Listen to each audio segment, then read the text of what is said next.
Hi, it's Sue Whitney from Junk Market Style, and I'm here to introduce a fabulous new book, and I'm very excited about it, Junk Beautiful She Sheds. I've had the great pleasure of working with 16 different women who are very different, yet there's a common thread that attaches all of them. So I've gotten to be very good friends with all of them. I'm very pleased to have done this book. I think it's different from any other book on the market, and it has that junk market flavor with the vintage, the old, the new mixed together. So I think you're going to see a whole new look at She Sheds.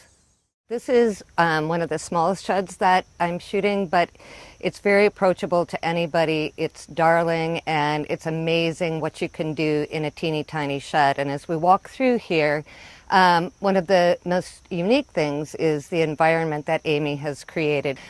When we went on the inside, it was just plain barnwood, and we're after color, but we wanted color that looked aged. So we did a blue wash, we did a white wash, and we did a green wash. The green wash is on the ceiling.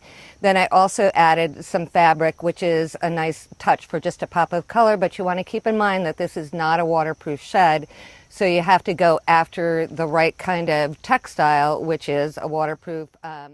In our background is a very cool old piece, and most old pieces have a story, and I'm betting this one does. Yep, it has.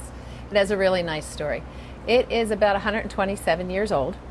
57 years ago, it was in Cromley's hardware store on Main Street in Parksburg, which isn't very far from here.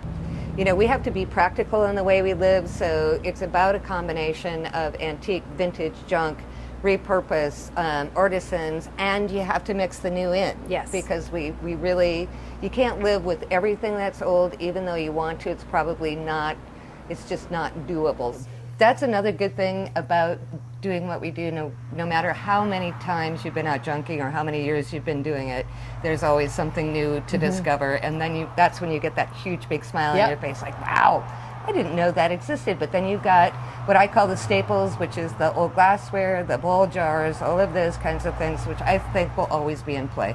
And even though you're working with a piece that other people have worked with, you can make it your own. You always can. I really encourage people to do that. I think we can shoot out towards the garden.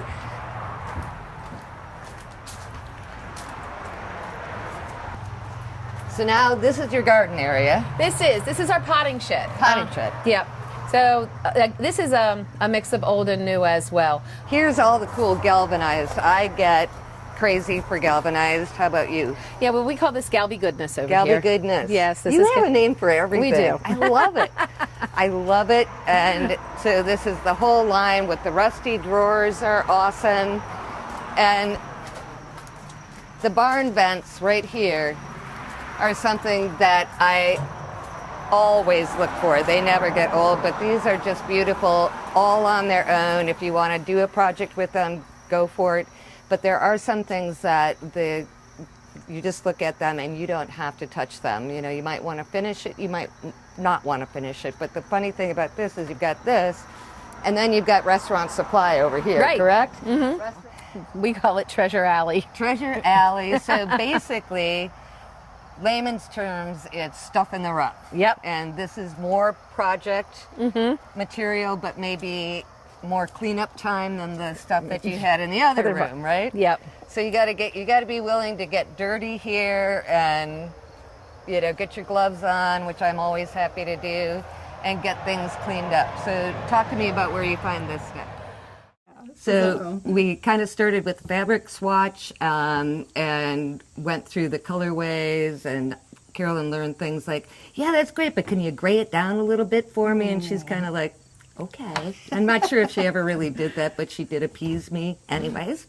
So when I came back, the shed was fully painted, put back together, and it was totally empty. Totally empty. And what did you say about me? I shoveled through your crap? Oh, my crap. Put it together. It's my crap, but it's just different crap when you touch it. The whole inspiration or the idea for this shed is Carolyn actually is a florist, and she's a flower garden. So she wanted to put this in her flower gardens and actually use it for her work, but enjoy it at the same time. So as we go through this, you'll see what we've done.